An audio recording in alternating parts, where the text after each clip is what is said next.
Hello, I'm Sophie Coley from searchlistening.com, the official education partner of Answer the Public. We've had some people asking about recency of data in Answer the Public, so in this video I'm going to talk a little bit about that.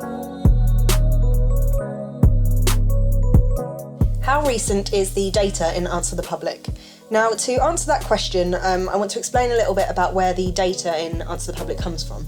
So it actually comes directly from Google's auto suggestions. So what I mean by that is when you start typing something into Google, let's go with dresses, we'll see all these suggestions coming up. So Answer the Public basically just scrapes all of these suggestions and pulls it into a really nice report for you. Now it's Google data that we're taking, and Google obviously aren't entirely transparent. There's nothing anywhere where they say this data comes from this time period. So I can't give you a definitive answer in terms of how recent the data is, but what I can tell you is this.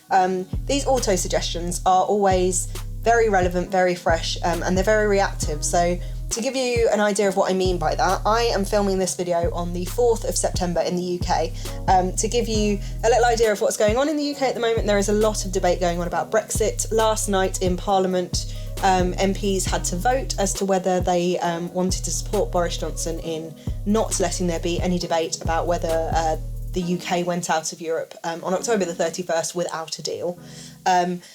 And Google's suggestions today, the day after, actually reflect that. So if I look at who voted, and then last, so you can see some of the suggestions coming up already are who voted last night in Parliament.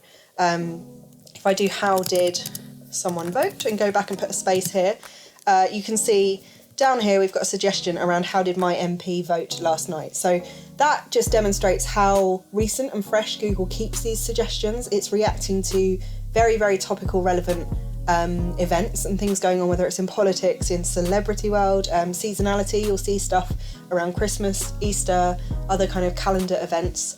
You'll see these suggestions actually change to reflect what is current at that point. Now, as I said, Answer the Public pulls that data in live. So I can't tell you exactly how recent the data is, but as I've just shown you with that Brexit example, Google wants to keep those suggestions relevant and topical, and therefore I can guarantee you that the data coming through in your Answer the Public reports is relevant and topical and live as of probably the last few weeks at worst.